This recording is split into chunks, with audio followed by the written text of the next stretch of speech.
Mini ഫാമിലിയിലേക്ക് എല്ലാവർക്കും സ്വാഗതം. ഇന്ന് നമുക്ക് ഒരു ബീഫ് കറി വെക്കാം. എല്ലും ബീഫും കൂടെ കൂടിയതാണ്. 1 കിലോ ഉണ്ട്. ഇത് നമുക്ക് കഴുകി എടുത്ത് വരാം. കുറച്ച് മഞ്ഞൾ പൊടിയൊക്കെ ഇട്ട് വേണം കഴുകാനേ.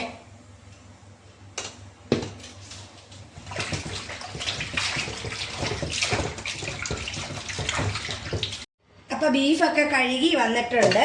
കുക്കറിലേക്ക് ഇടാം നമുക്ക്.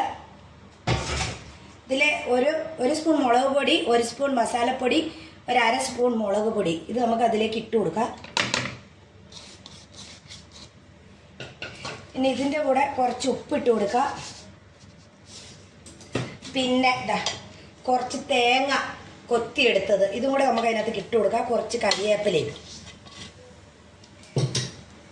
ഇനി നമ്മൾ ഉള്ളി ക്രഷ് ചെയ്ത് ഇട്ടതാണ്, അത് കുറച്ച് ഇട്ട് കൊടുക്കാം.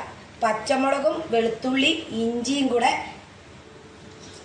മുറിച്ചെടുത്തതാണ്, ഇതും കൂടി ഇച്ചിരി ഇട്ട് കൊടുക്കുക. ഇനി ഇച്ചിരി വെളിച്ചെണ്ണ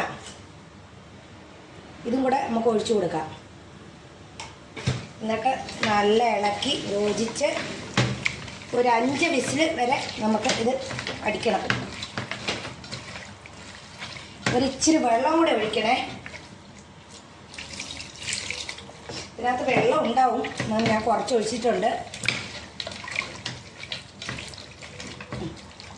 പിന്നെ നമുക്ക് അടച്ച് വേവിച്ചെടുക്കാം.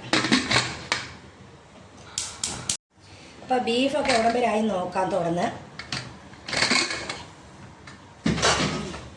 നല്ല ഇതായിട്ടുണ്ട്. ഉണ്ട്, വെള്ളമൊക്കെ കുറച്ചുണ്ട്. ഇത് മാറ്റിയിട്ട് നമുക്ക് ചട്ടി പാന് അടുപ്പിൽ വെക്കാം. ഇതൊന്ന് ചൂടായി വരട്ടെ. ചട്ടിയൊക്കെ നല്ല ചൂടായിട്ടുണ്ട്. ഇതിലേക്ക് നമുക്ക് കുറച്ച് വെളിച്ചെണ്ണ ഒഴിച്ചു കൊടുക്കാം. ഇതിലേക്ക് നമുക്ക് ഉള്ളി ക്രഷ് ചെയ്തത് ഇങ്ങനെ ചെയ്യുവാണെങ്കിൽ നല്ല ടേസ്റ്റാണ് കേട്ടോ. നല്ല ഉള്ളി കഷ്ണമൊന്നും ഇറച്ചിയിൽ കാണില്ല. വെളുത്തുള്ളിയും ഇഞ്ചിയും പച്ചമുളകും കൂടെ ചതച്ചത്, പിന്നെ 2 കരിവേപ്പിലയും ഇതും കൂടെ നമുക്കൊന്ന് നല്ലവണ്ണം വഴന്ന് എടുക്കാം.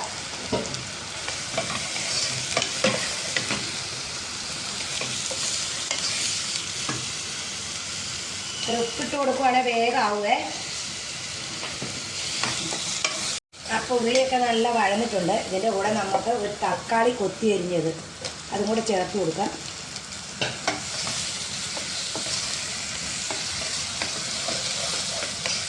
ഇനി ഇതിൻ്റെ കൂടെ നേരത്തെ നമ്മൾ മുളക് അതൊക്കെ ഇറച്ചി വേകാൻ വെച്ചായിരുന്നു. എന്നാലും ഒരു 2 സ്പൂണ് മല്ലിപ്പൊടി, ഒരു 1/2 സ്പൂണ് മുളക് പൊടി, ഒരു 2 സ്പൂണ് ബീഫ് മസാലപ്പൊടി ഇതും കൂടെ കൂട്ടി നമുക്ക് നല്ലവണ്ണം വഴന്ന് എടുക്കാം.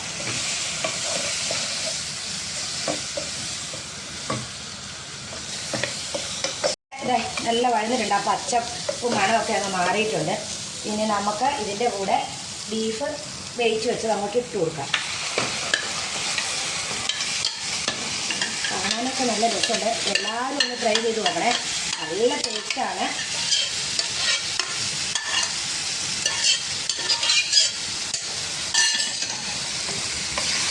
പിന്നെ നമുക്കത് ഇളക്കി എല്ലാം ഒന്ന് യോജിച്ച് ആക്കണം. ഇനി നമുക്ക് ഇതിൻ്റെ കൂടെ ഉരുളക്കിഴങ്ങ്, ഒരു 2 ചെറിയ ഉരുളക്കിഴങ്ങാണ്, ഇത് അതിൻ്റെ അകത്തേക്ക് ഇട്ട് കൊടുക്കാം.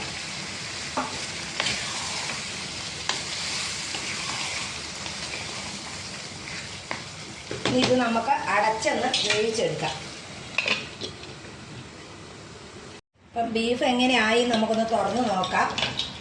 അടിപൊളിയായിട്ടുണ്ട്. ഇത് കണ്ടോ, എണ്ണയൊക്കെ തെളിഞ്ഞ് ഉരുളക്കിഴങ്ങൊക്കെ നല്ല വെന്തിട്ടുണ്ട്. ഇതിൻ്റെ മുകളിലോട്ട് നമുക്ക് ഒരു ഇച്ചിരി മല്ലിയില അരിഞ്ഞത് തൂവി കൊടുക്കാം. എന്നിട്ട് ഒന്ന് അടച്ചു വെക്കാം. ഒരു 2 മിനിറ്റ് കഴിയുമ്പോൾ നമുക്ക് തുറക്കാം. അപ്പം ഇത് തുറന്ന് നോക്കാം. നല്ല ഇതായിട്ടുണ്ട്. ഇതിനി നമുക്കൊരു പ്ലേറ്റിലേക്ക് എടുക്കാം. ഇത് പ്ലേറ്റിൽ കോരുന്നതിന് മുമ്പ് ഇച്ചിരി പരിപാടിയുണ്ട്. ഇത് കണ്ടോ, ചുമന്ന മുളക് ചതച്ചത് ഇത് ഇങ്ങനെ ഇട്ട് കൊടുക്കണം ഇതിൻ്റെ മുകളിൽ. ഇത് പുതിയൊരു ഇതാണേ. പിന്നെ ഇച്ചിരി കുരുമുളക് ചതച്ചത് ഇതും കൂടെ ഒന്ന് തൂവി കൊടുക്കണം.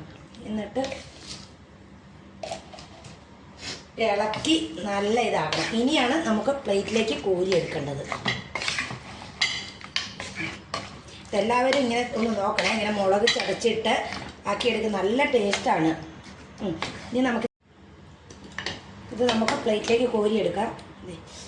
എന്ത് രസമെന്ന് നോക്കിയേ, കണ്ടോ.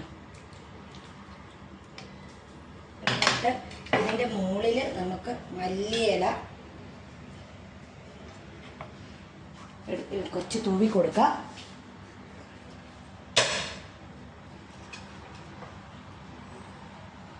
നമ്മുടെ ബീഫ് കറി ഇതാ നല്ല ഡെക്കറേഷനൊക്കെ ചെയ്തിട്ടുണ്ട്. അടിപൊളി ബീഫ് കറിയാണ്, ചെറിയൊരു ചാറോട് കൂടിയിട്ട്. അപ്പോൾ ഇതെല്ലാവരും ഒന്ന് ട്രൈ ചെയ്യണം.